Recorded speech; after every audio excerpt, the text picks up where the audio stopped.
Kegels really, though, are definitely the very last thing on the list when it comes to solutions. Like that should literally be like taking supplements as a last-ditch effort rather than actually looking at your nutrition. So what we want to be looking at instead of Kegels, and the reason that Kegels do not work for most pelvic floor dysfunction, especially if you do not have a prolapse, what you're basically doing is imagine if you had to fix the engine of your car and you literally said, all right, this entire engine is blown apart, but I'm going to focus on one screw and I'm going to keep tightening it and tightening it and tightening it. And then it literally just strips the screw. It's really just understanding again that it is a full body problem.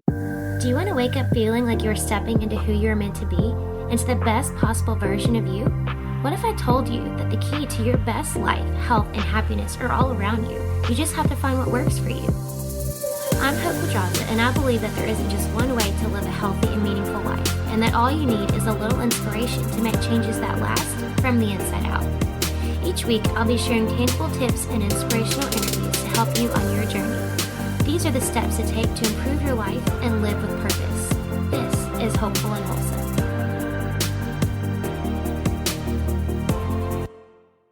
Hey y'all, welcome back to Hopeful and Wholesome. Today I have on the show my friend Chloe Puff, and I'm so excited to share this interview with y'all. Chloe is a mom of two and a certified GGS certified pregnancy and postpartum fitness specialist, PCES pregnancy and postpartum corrective exercise specialist, women's fitness specialist, and AC personal trainer. She has over a decade of coaching experience, and she helps women feel empowered in their bodies in every stage of motherhood. As a professional dancer, she deeply understands the complicated relationship we can have with our bodies as women. And she takes a function-focused and empowered approach to wellness for men. She has a passion for helping women with diastasis recti, which is what we're going to talk about today, as well as pelvic floor dysfunction, which we're going to talk about, and then other mom-specific issues. Her holistic approach has helped women all over the world go from feeling broken to being stronger than they ever thought possible in the last 5 years as a pregnancy and postpartum corrective exercise and functional strength training specialist. That was a mouthful. So today we are diving into all things, I love that she says mom-specific issues, because that's what we're going to talk about. So we are talking about specifically diastasis recti. We talk a little bit about that, but the majority of our conversation is around pelvic floor dysfunction and what that means. And I love this conversation with Chloe, and I love what she does because she really does, you know me, I'm all about the holistic root cause route, right? And that's what she does with pelvic floor dysfunction. So a lot of times, and we'll talk about this in our conversation, but a lot of times when we're looking at pelvic floor dysfunction, we only look at it from a very one-dimensional perspective. And Chloe really does take this root cause holistic approach.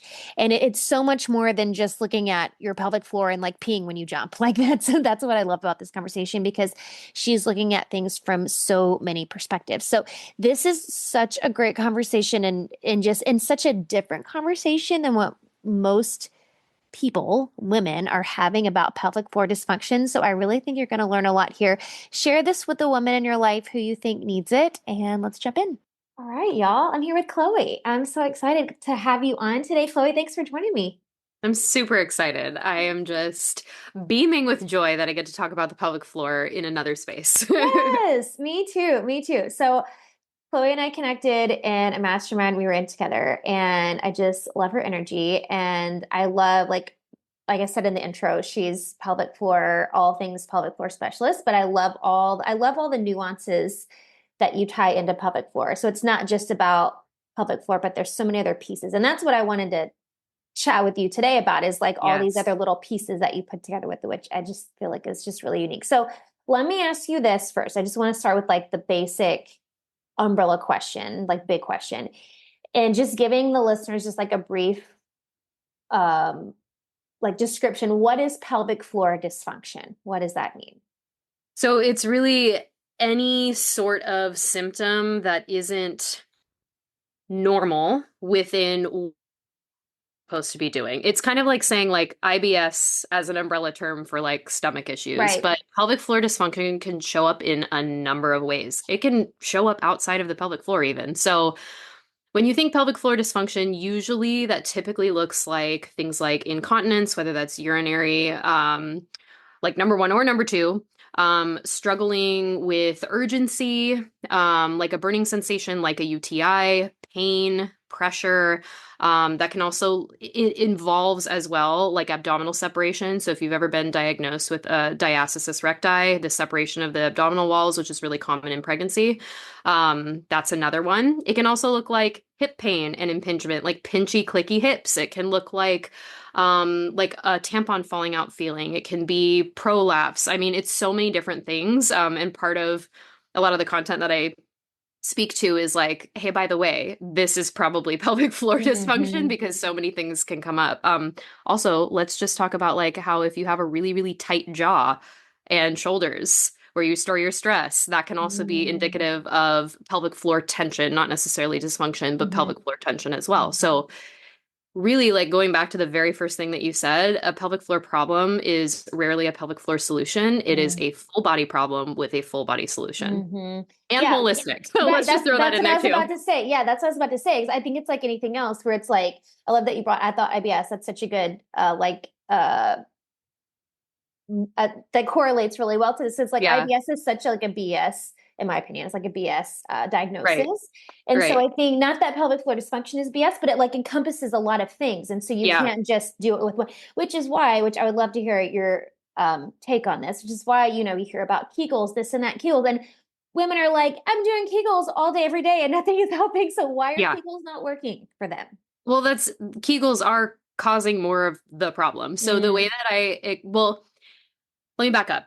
Depending on what type of pelvic floor dysfunction you have, Kegels really, though, are definitely the very last thing on the list when it comes to solutions. Like that should literally be like taking supplements as a last ditch effort rather than actually looking at your nutrition. So, mhm, what we want to be looking at instead of Kegels, and the reason that Kegels do not work for pelvic floor dysfunction, most pelvic floor dysfunction, especially if you do not have a prolapse, um, what you're basically doing is imagine if you had to fix the engine of your car and you literally said, all right, this entire engine is blown apart, but I'm going to focus on one screw and I'm going to keep tightening it and tightening it and tightening it. And then it literally just strips the screw. And then you're kind of, mhm. can I swear?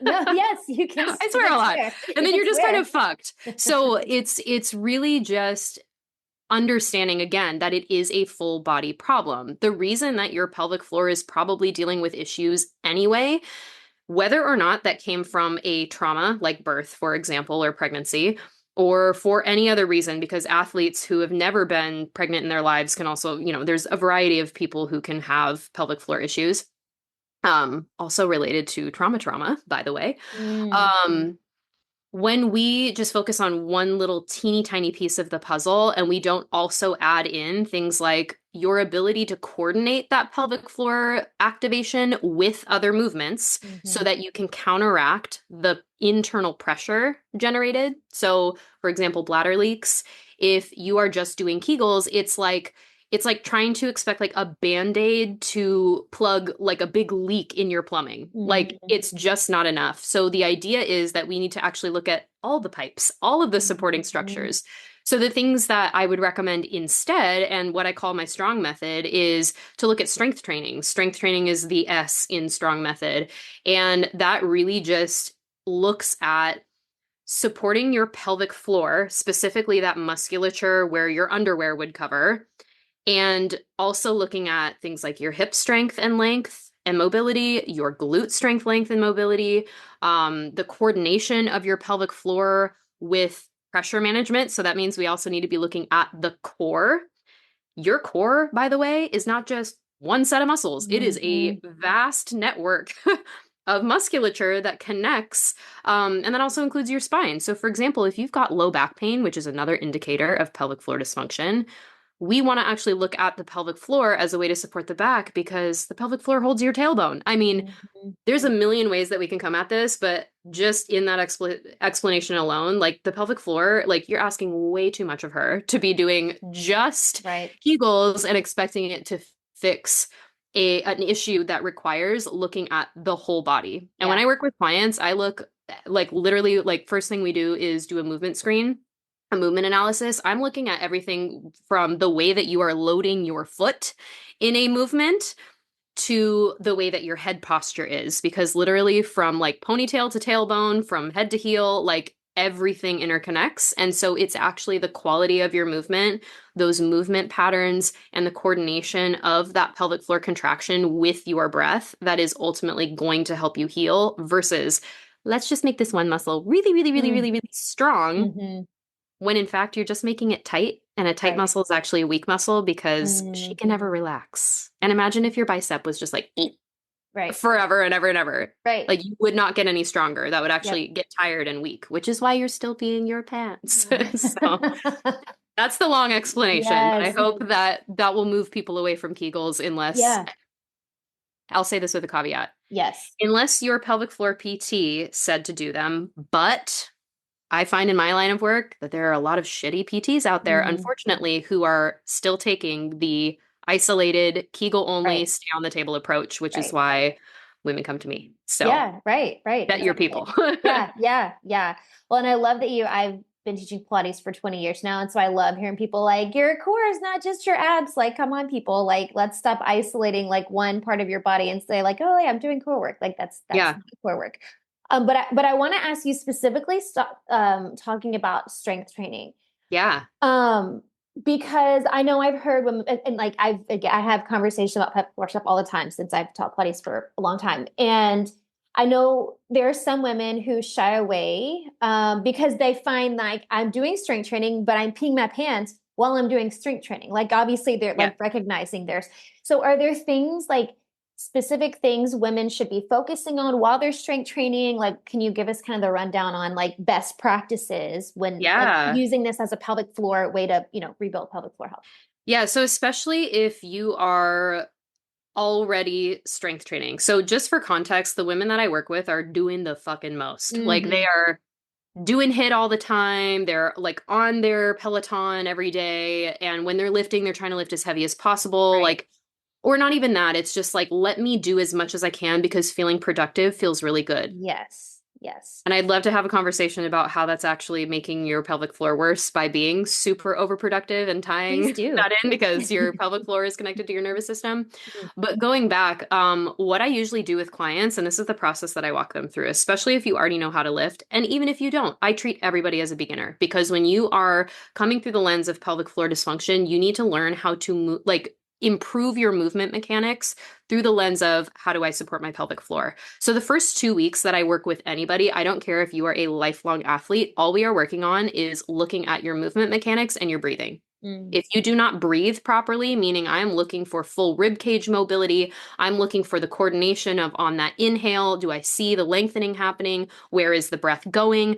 Because essentially, if you cannot manage the pressure in your core canister, that pressure will go to the weakest area, which is your pelvic floor.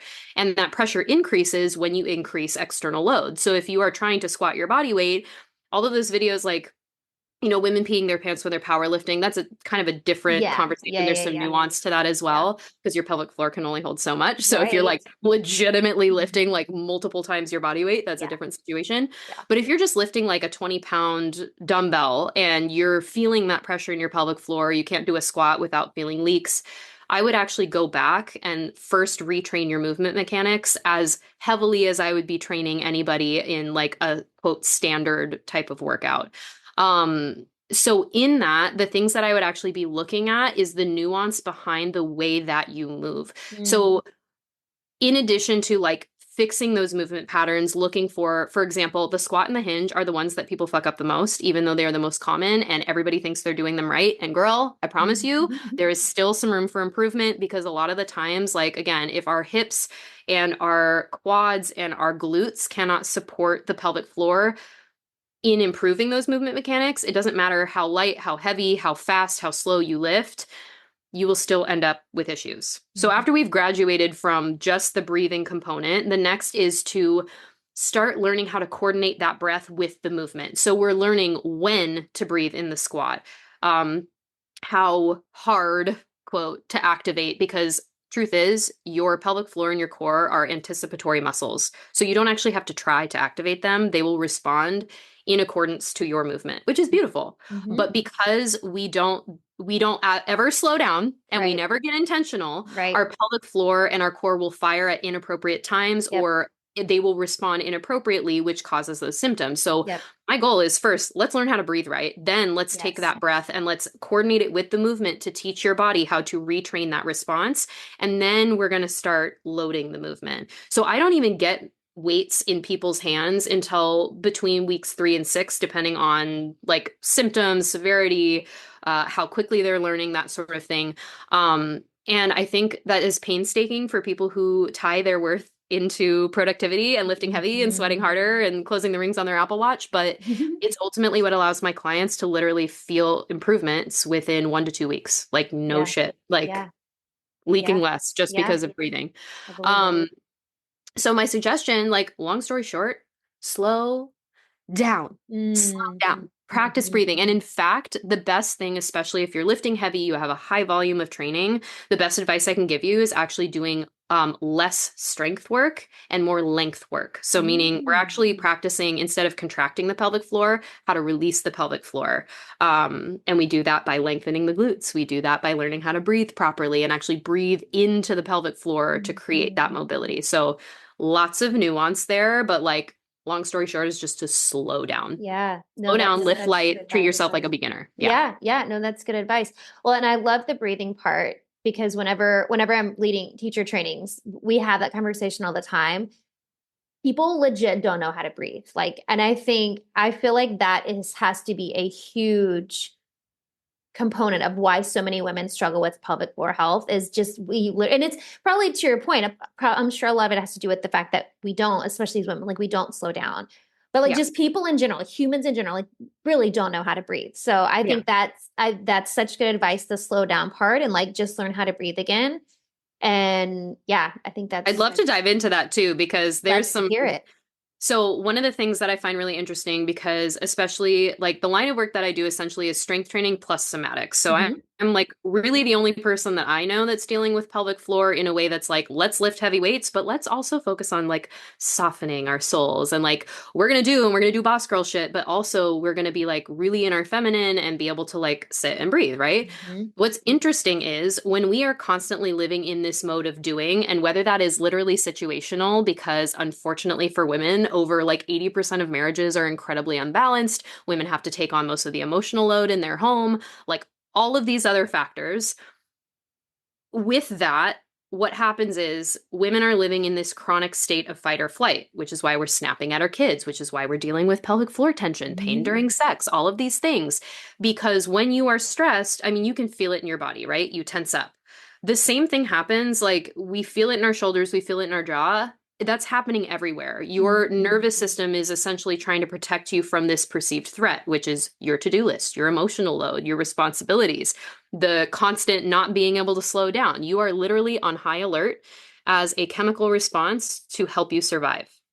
Surviving is not healthy for your pelvic floor. So, what happens is the same muscles that tense in your shoulders and neck are also the same muscles that are tensing in your rib cage. So, for example, all of our intercostal muscles, the muscles in between our ribs that allow that rib cage to expand and contract, those shut down and they start guarding. Same thing where a lot of women are upper ab grippers. We get this kind of like closed posture because also, just getting a little woo here, that posture is also indicative of not feeling in your power, not being in your Hmm. personal power. So if you feel Hmm. constantly powerless and out of control, not only on an emotional standpoint, your posture will change, but from an anatomical standpoint, your posture changes because you are literally holding stress in the body. Right. What happens as a result of that is you get less of a deep breathing pattern. We're stuck in this shallow breathing pattern. When you are stuck in a shallow breathing pattern, you cannot activate your vagus nerve, the nerve responsible for downtraining your nervous system, which basically means it is this perpetual cycle of completely fucking up your mind and your body because of stress. So there are two ways that I really help support. I mean, really the full support is the strong method and I can talk through that, but essentially it's that balance between strength training and somatics, Hmm. aka supporting the body and supporting the nervous system that allow you to heal. If you have one component without the other, there it's going to take a lot longer or you might not get the full depth of that healing because you know, we need to heal the nervous system so that it's not constantly guarded, but we need to Mhm. be able to create mobility in the body so that we can breathe properly to heal the nervous system. So it's like this ebb and this flow.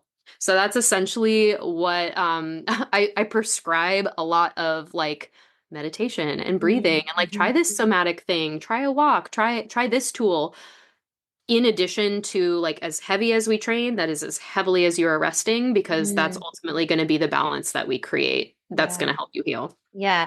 Yeah. And that was my next question because I was going to ask if you could give, and you just mentioned a couple, but can you give some examples of some of the other somatic practices that you recommend to women that are? Yeah, it really kind of depends on the person and it depends Sure. on like the feeling, but let me just say this. Somatics don't have to look a certain way. Mm. I kind of categorize somatics and vagal toning as two different things, but they're of the same family. Somatics really just is the practice of being in the body. Hmm. So it is still movement, but it is movement that doesn't have as much structure, and it's not like, let's check the box. Right. It's more like, how can I quiet my brain and just pay attention to what's happening in my body? So, for example, I use dance as a lot of the somatic practice because that is actually unique to me. I know that there's a lot of other vagal toning exercises, which I do throw in as more of a structured thing, but I think sometimes, honestly, we just need more play. So Yeah. somatics, like honestly, one of the best ways, easily accessible, you don't have to memorize movements, is turn on a fucking song and move your body. Whether The that is best like party. joyful movement where you're like shaking and Hmm. jumping and you're like feeling what it feels like to be in your body, or whether that's just like turning on music and like wrapping your arms around yourself, giving yourself a squeeze. It's kind of the way that I would just make this really simple would be notice where the feeling shows up in your body. And if you can't, then that's going to be the homework is turning Hmm. on the music and like sitting with that and going like, ooh, I'm really feeling this like pain in my gut all the time. Or, ooh, I'm feeling this like closed energy in my chest. Or, ooh, I'm feeling this like tightness in my throat and jaw. Like just noticing where it is in the body and then giving attention to that piece. So the Hmm. way that I would coach through that is like saying like, you're noticing a lot of like low back tightness and hip pain and like pain with sex, like you need to move your hips. That's it. So like even if you're doing some disco cat to like I don't know, your favorite R&B song, anything to just get that piece of the body moving and then instead of thinking about what it looks like, just noticing what it feels like and Yeah. doing that as a regular practice until the thoughts come in and then they can just pass by without you feeling like, oh, it needs to look a certain way. Oh, I Hmm. feel so stupid. Oh, this is crazy. It's just a matter of like being present with yourself. And that actually is way harder than any workout that I could Totally, possibly give. totally. I was just gonna say that because I know my background is in dance too. I danced for 20 plus years, and I find like the first time I ever did like somatic dance with this coach that I was working with, I'm like, this is horrible. Like, give me the choreography. Like, tell me Like, I what to need to know do. what to do. Yes, Yep. what's the next move? Like, so it Yep. really is. And like you said, I think the play thing is important too. And we forget that play thing. Like having kids helps because like my kids love to dance. We have dance Yeah. parties, in the Yeah. living room. But that you're right. I think that is so hard for women is to like move without thinking about what it looks like and how, that's man. Yeah. Yeah. So I think it's like the practice of surrender a little bit, which is very Hmm. hard for a woman who is Hmm. constantly go go go. Yep. But that's why, it's like do it in small spurts. You don't have to like jump on TikTok and go create a dancing video. It's more just like can you be as silly as your kids? The way that you can even practice this, like the practice of play outside of this, just to get your brain feeling safe to even drop in, which is why like nervous system regulation tools are important with this because Yes. you might not feel ready to jump into somatics. Start playing with indulging your impulses, your healthy impulses. So if you're like, man, I really want to touch that grass. That grass looks luscious. Put your fucking hand in the grass. You see a mushroom that you like, and you're like, ooh, I want to like, boop, go poke a mushroom. You want to go lay down in the rain? Go do that. You want to just go and like make a weird noise? Go make the weird noise. And just start the practice of like indulging those childlike impulses, Mhm. obviously within safety. Like you don't want to be like, you know what? A bottle of wine sounds great. And then just like, go ham. But That was one thing that really shifted a lot for me because I constantly felt this need to control all the Hmm. time, to Yep. control the things, to Yep. control myself, to control Yep. my habits, and actually letting go of control and intentionally being like stepping outside of that box. Every time you do that and quote, face the fear, you've literally just taught yourself that it is safe to step outside. There's no threat. Mhm. And you're decreasing your threat perception, which is beautiful. And all that's going to require of you is just to like let yourself do the thing that kind of scares you. So if that's Mhm. like, I don't want to put on makeup today. I'm going to go to the grocery store with a bare face and that feels scary for me. Great. Awesome. Yeah. Amazing. You just Yeah. took a step in the right direction. That's it. Yeah. Yeah. I mean, it's just, I mean, all of that is just rewiring those neural pathways. Like it's Yeah. just putting yourself out of the norm and teaching your brain to work in a totally different way. Yep. And which is, like you said, it's hard, it's a lot harder than it sounds. It's harder than doing the dang hit workout that, Because makes there's no most people. structure. Exactly. Yeah. Yes. Especially for women. And I think this is so common. I'm sure women listening can relate. Like you Yeah. said, we just want to control everything. We want to be prepared for the best outcome, the worst outcome. We want to be able to control as much as we can. That, like, giving up that surrender control is such a, and that's why I love that feminine piece that you bring into this, that like Yeah. feminine embodiment piece, like that feminine energy piece, because that is the lesson in surrender. It's like letting go of constantly being in the masculine, and like that's a Yeah. huge piece. Yeah. And ultimately it's also just understand like I don't really love like the binary of like feminine and masculine, but it's like Hmm. the energy of doing and the energy of Sure. being. And Sure. when we're in the energy of doing, which is where we unfortunately a lot of women are out, like we just don't have the option. We're forced into that Right. space because Right. of the partnerships, because of patriarchy, because of like all the things that exist. Hmm. It is 10 times more challenging for women to have to step out of that, because, unfortunately, we're just not privileged in the same way as men for a Right. number of reasons, but that's also the beauty of it is that we get to be even stronger than everybody Hmm. else Hmm. because we are able to find our resilience in the stillness. And I think that has been a huge practice, for not only like my own healing, but like my clients as well, is like learning to find that stillness. And I think the biggest thing too, like just along the lines of play, is just making sure that like you're not coming at play from a masculine energy, which means do not like, sure, block out the time for your Yes. self-care, but your self-care, if you're like, you know what, I'm going to go do the dishes, I'm going to go rake the yard, and then I'm going to do a load of laundry before I can Uh-huh. X, Y, and Z, or Uh-huh. you're like, what can I do with this downtime? And you're trying Yes. to fill the time. You're like, you know what? I Yes. should read this self-help book Hmm. that I've had on the. No, Yeah. stop it. Yeah. Like just go sit for 5 minutes, feel yourself jumping out of your skin Mm. and continue to practice that every day because that stillness and that feeling of like your body wanting to like go, Yeah. that is literally the energy of doing trying to leave your body. Like Yes. Yes. give yourself that minute to literally just sit in your own energy Hmm. and then go do something that like your kids would do. Like go grab a coloring book. Exactly. I was about Go to say sing a coloring song book. Yeah. loudly. Like Hmm. yeah, like go play. You Yep. do not, and trust me when I say the to-do list ain't ever getting done. Yeah. It's not a to-done list. It's It's called a right. to-do list because it's perpetual. Yep. So Exactly. if the sink's gonna be full, the dog is gonna, shed all over the carpet, your house is gonna still be a mess tomorrow. Just let it. Just Right. let it, Right. Right. honestly. Yeah. Yeah. That's such a huge lesson. I know when I, years ago, I heard a coach say that, talk about like, you can do like you feel like meditation, for example. Like meditation is like this like mindful thing, and it's like you being in your feminine, but you can do feminine things and masculine energy, then it's no longer you doing it. Because like you said, it's the doing Yeah. versus being. And if you're doing it, and that's how in my head, it's like, well, I'm doing it. I got to check it off my checklist. Like, and Right. I just or meditated. Look at me go. exactly, exactly. Yeah. Or I'm doing it to get a result. I'm doing meditation so that I get this breakthrough. Like you're doing Yeah. it to get something. Like Yeah. that's not the energy of you lost it. You missed the mark. Yeah.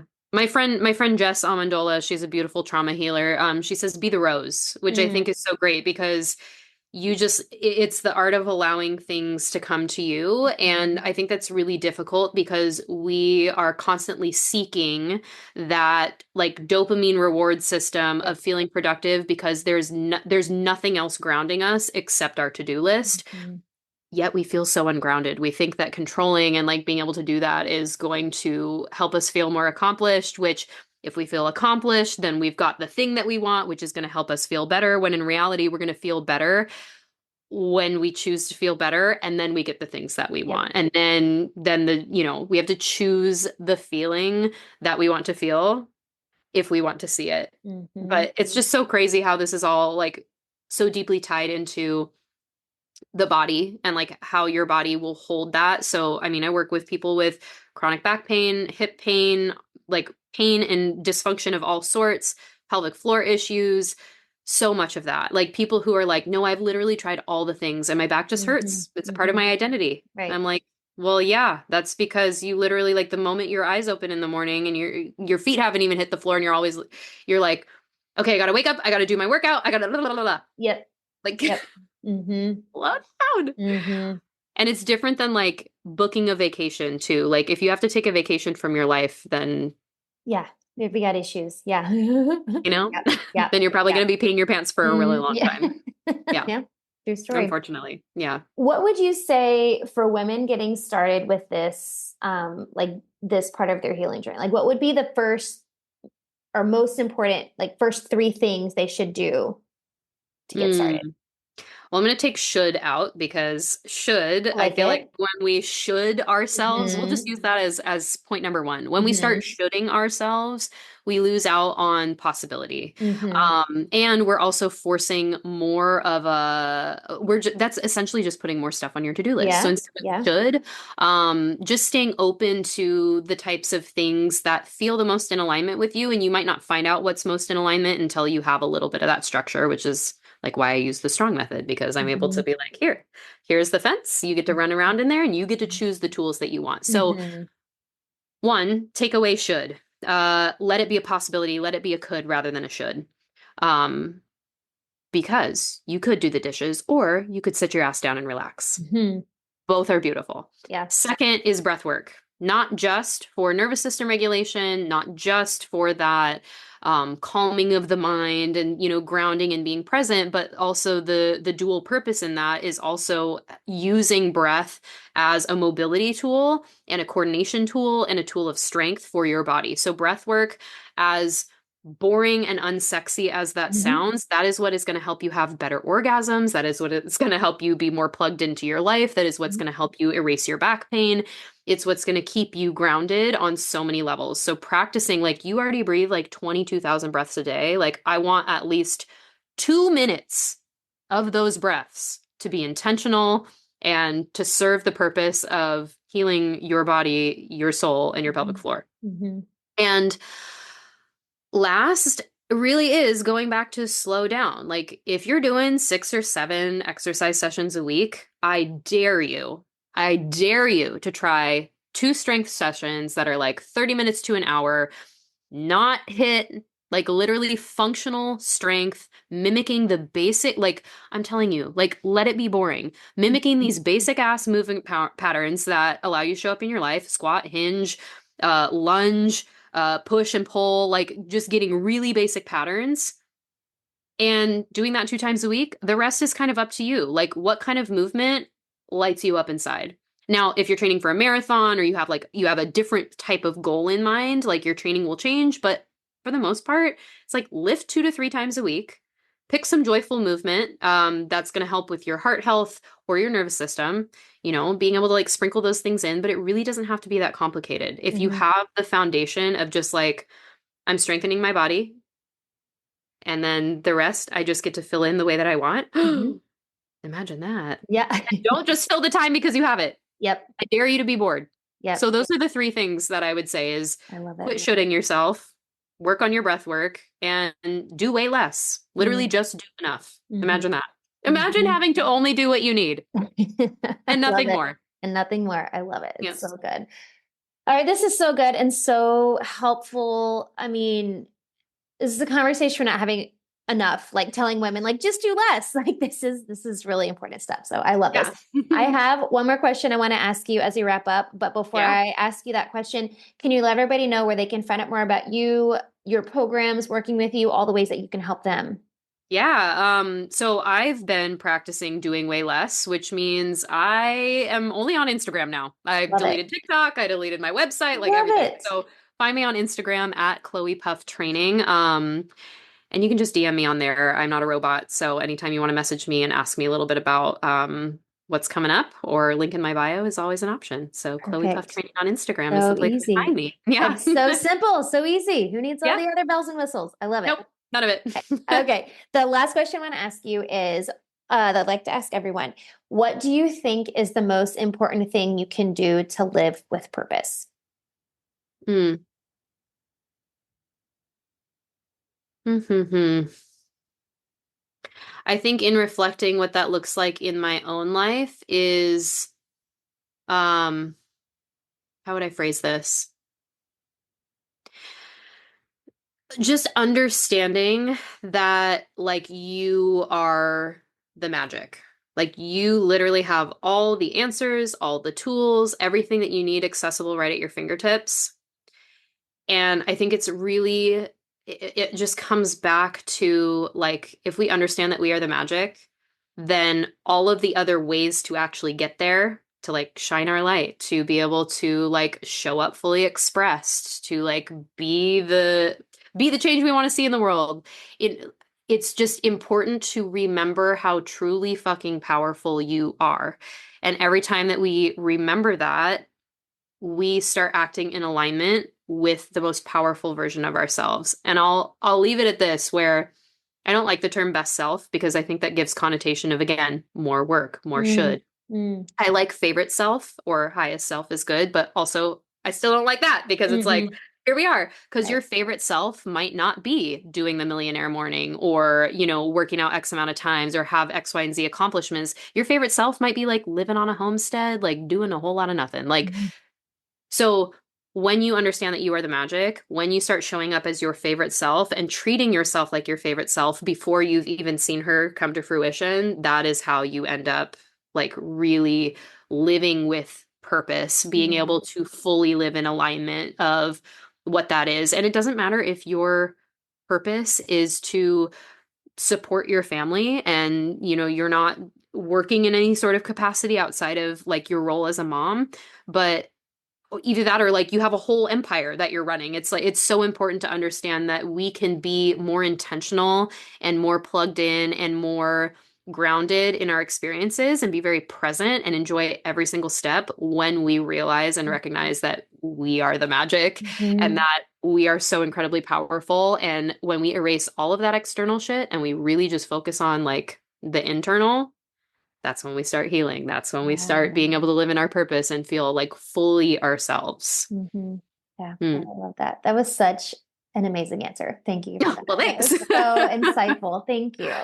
And thank you for sharing all your wisdom on women's health, public, like these are such crucial conversations that women should be having. And yeah, thank you for sharing your light and your wisdom with us Yeah, today. of course. So happy to do it. I honestly, any chance to talk about pelvic floor and healing and expressing yourself fully, that's a conversation I want to be a part of. So I thank love you it. for inviting me to that. Yes. Thanks for listening to Hopeful and Wholesome, y'all. If you found value in this week's episode, please subscribe on iTunes or wherever you listen to your podcast and leave a review to let me know what you thought. I'd love to know what you find useful in these episodes so I can know how to provide the most value I can to my listeners. And if you have topics you'd like to know more about, I'd love to hear those as well. So shoot me a message on Instagram, Facebook, or LinkedIn. It's at the Hope Pedraza, or you can visit my website, hopefulandwholesome.com. Thanks, y'all.